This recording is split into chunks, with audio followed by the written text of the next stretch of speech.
आता अधिवेशन तिकडे सुरू आहे, त्यांना तिथे बातमी जायला पाहिजे. त्यांना किती बातमी गेला तर फरक पडत नाही. देशातलं सोयाबीन पुन्हा कधीच वाढणार नाही आणि आता तर विदेशातून सोयाबीन मागवायलेत म्हणा. महाराष्ट्रातल्या शेतकऱ्यांचं काय होणार? त्या सोयाबीनला भाव नसल्यामुळे कसं जगायचं, कसं राहायचं, भाव वाढत नाही. शासनांतर बांधलेला भाव 5228 रुपये आहे. ज्यावेळेस आम्ही सोयाबीन रास करून इथून 45 विकतो, काय फायदा आहे?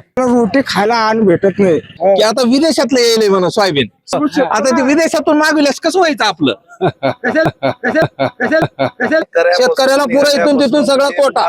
डिपार्टमेंट त्यांचं, सरकार त्यांचं, पोलीस खातं त्यांचं आणि खरेदीदार त्यांचे. मग बोला कोणाला शेतकरी? आम्ही रगत गाळून जेवण घालतो ना. त्यामुळे शासन यावर काय निर्णय घेणार? लातूर म्हणलं की इथलं सोयाबीन, आणि हेच सोयाबीन आता पुन्हा कधीच वाढणार नाही अशी शक्यता वर्तवली जाते.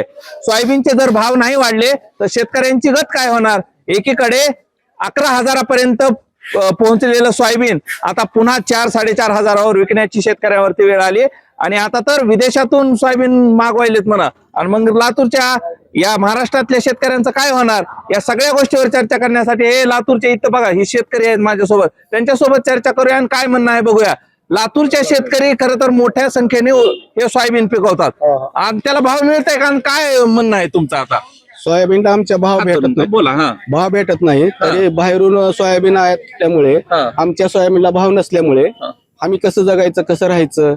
आणि सोयाबीन तर आता अतिवृष्टी झाली, पूर्ण पाण्यामध्ये गेली आपली जमिनी फिमिनी खरडून, तरी भाव वाढत नाही. शासनांतर बांधलेला भाव 5228 रुपये आहे. मग तेवढं मिळतंय का सांगा बरं? मिळत नाही. जेवढा भाव ठरवलेला आहे तेवढं मिळतंय का नाही? मिळत नाही. मग आपल्याला कसं करायचं? ते शेतकऱ्याच्या आत्महत्येचा विषय आहे. तरी भाव वाढला पाहिजे. बर, तरी पुढून आता आम्हाला भाव वाढलाच पाहिजे. बर. शेतकऱ्यांना एवढा जो 4-4.5 हजार रुपये भाव आहे ते परवडतंय का बरं सोयाबीन? काय परवडतंय त्याला? थांबा, याला बोलू द्या मग तुमच्याकडे. एका एकरला गुत्तेदारच नाही ते काढायला 4-4.5 हजार रुपये 1 एकरला. बर, हा, काय म्हणायचे तुम्हाला? तुम्ही सांगा. एक मत आहे. 1 एकरला 1 बॅगला 6,000 रुपये रोजगारी घेतात. हा, मग आम्हाला हे भाव तुम्ही 45 काय परवडतंय? हे बघा सोयाबीन आमचं बघा, तुम्हाला दिसतंय काही? गव्हर्नमेंटला बांधलंय त्या भावात बी नाही. आम्ही यायचं जायचं 4 चक्रा करायचं, कुठलं काय करायचं? गव्हर्नमेंट आता हिवाळ्यावर 4-4.5 हजार रुपये भाव परवडत नाही आम्हाला. परवडत नाही. आता अधिवेशन तिकडे सुरू आहे, त्यांना तिथे बातमी जायला पाहिजे. मुख्यमंत्री कोणी पक्षाचा अवसर विषय आम्हाला नाही देणे नाही. आम्हाला फक्त शेतकरी पाहिजे. काय होते? काय होते? त्यांना किती बातमी गेला तर फरक पडत नाही. कशामुळे फरक पडत नाही हे सांगा बरं. फरकच पडत नाही.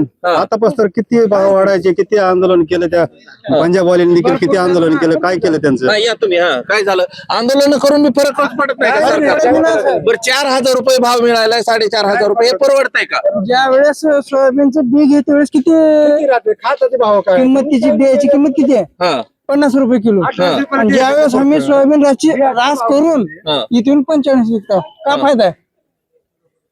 आम्ही लातूर जिल्ह्यामध्ये श्रीरामपूर तालुक्यात आहे. आम्हाला काय परवडतं? यायचं जायचं 200 रुपये तिकीट आहे आम्हाला इथं. मग इथं राहायचं, तुमचा माल बारीक आहे, मोठा आहे म्हणायचं, परत माती आहे म्हणायचं. तुम्ही फेडरेशन कशाला काढलं मग? बरं, काय परवडत का एवढ्या? आता मग कसं हे होतंय? बर, काय केलं पाहिजे की तुम्हाला ते शेतकऱ्याला सोयाबीन परवडल? भाव दिला पाहिजे. काय म्हणणं आहे सांगा. धरू नका. आम्ही शेतात याजनं पैसे काढून शेत चालू करतो. तुम्ही धरू याजनं करून दुनिया चालू शकतं का विचारा? तुम्ही व्याजानं काढून शेती चालवतो, पण गव्हर्नमेंट चालू शकतं का देश? गव्हर्नमेंट कर्ज काढून. मग त्याच्यामुळे आम्हाला रोटी खायला अन्न भेटत नाही. व्याजानं काढून आलेले पैसे आता असं ठरवलंय की आता विदेशातलं येईल म्हणा सोयाबीन. साहेब देशाची उद्या दुनियाची उद्या, पण आमचं शेतकरी आम्ही देशाला मागू शकतो. आता ते विदेशातून मागविल्यास कसं व्हायचं आपलं? आपलं काय व्हायचं? आपलं कोणी विचार केला नाही.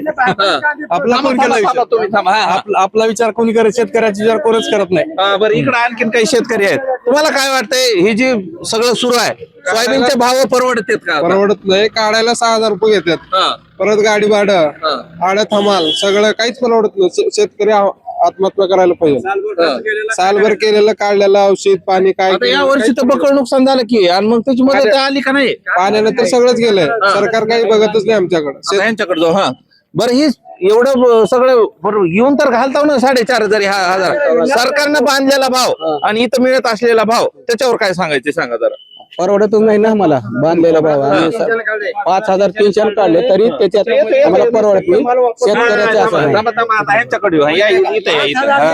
थांबा, हे ऐका माझं तेव्हा तिकडे कॅमेरा आहे त्याच्याकडे इकडे माझ्याकडे तुम्ही. हा आता सांगा काय झालं. तुम्ही सोसायटी मेंबर हा, माल खरेदीदार सोसायटीला काढलो, हा, 5,300 भाव काढलो आणि त्या मालात माल किती वाटोळा करून देऊ लागलो शेतकऱ्याचा. हा.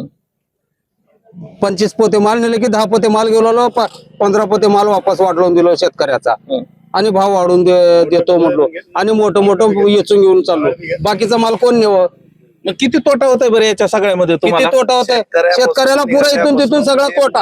शेतकऱ्याचा तोटाच आहे. मी सगळ्याच घेतो. हा. मी एक शेतकरी संघटनेचा कार्यकर्ता आहे. त्याच्यामुळे म्हणाला तुम्हाला शेतकऱ्याच्या हातात पालाच आहे सालाचे 12 महिने. शेतकऱ्याला काही भेटत नाही. तुम्ही आसपास हमी भाव म्हणता, याचा भाव म्हणता, याचा काही लागत नाही, शासनाचा काही नाही. शासन म्हणतंय हमी भाव. हमी भावाला 1 नंबर माल पाहिजे. आता 1 नंबर एकरचा जर इशार केलो तर 1 नंबर माल निघतंय का? निघत नाही. कधी डॅमेज निघतंय, कधी चांगलं निघतंय. मग तो आमचा एकच बरं शासनाला. आता विदेशातून सोयाबीन आणायचं असं काहीतरी सुरू आहे त्याच्यावर भारतामध्ये त्याची माहिती आहे का तुम्हाला. भारतामध्ये चिडिया सोन्याची चिडिया मंडळ आहे शेतीला. भारतामध्ये भरपूर शेती आहे ना, बाहेरून आणायची काय गरज आहे. शेतकऱ्याला ह्या सुधारणा करा. शेतकऱ्याला पुढे आणण्याची कोशिश करा. बाहेरून आणून इथला शेतकऱ्याला दाबायचा प्रयत्न करता. बरं, हे सगळं होताना तुम्हाला शेतकरी म्हणून राग येत आहे का बरं ह्यांचा. वाढतंय ना, आपण तो कोणाला बोलावं. घरानं कोण मांडतंय. डिपार्टमेंट त्यांचं, सरकार त्यांचं, पोलीस खातं त्यांचं आणि खरेदीदार त्यांचे. मग बोला कोणाला शेतकरी. शेतकरी बोला कोणाला हवेत ना. समजतात का शेतकऱ्याला. शेतकऱ्याचा त्रास कोणाला समजते का. या जगात आतापर्यंत शेतकऱ्याचा बाली कोणी नाही हे लक्षात घ्या. कुठलं बी सरकार असू द्या, शेतकऱ्याचा माझा कोणी नाही. शेतकऱ्यांचा बाप शेतकरीच आहे. दुनिया कोणता सरकार राहू द्या, कोण बी बाप नाही. आणि सरकारला सांभाळणार म्हणलं तर शेतकरीच. आणि रोजी रोटी घालणार सरकारला म्हणजे गव्हर्नमेंट सांगा, तुम्ही शेती सांगा. एवढं प्रत्येक वेळेस आंदोलन आम्ही रगत गाळून जेवण घालतो ना यांना शेतीत आणून.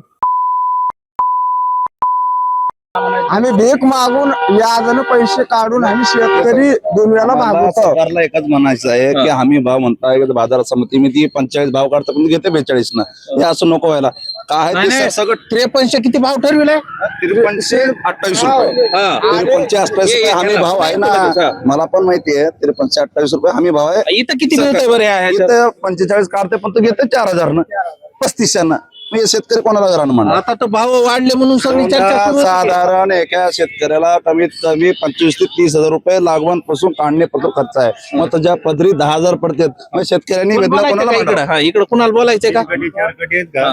त्याचा सौद्यामध्ये भाव वाढीत येतं. बाकीच्या ती भाव मग ह्याच्याशी सगळे निबर व्हायले. तुम्हाला काय मिळालं शेतकऱ्याला. पण मग ज्याचे 2-4 कटी आहेत त्याचाच भाव वाढवणार झाले. नंतर बाकीच्याचा माल कमी मध्ये घेणार झाले.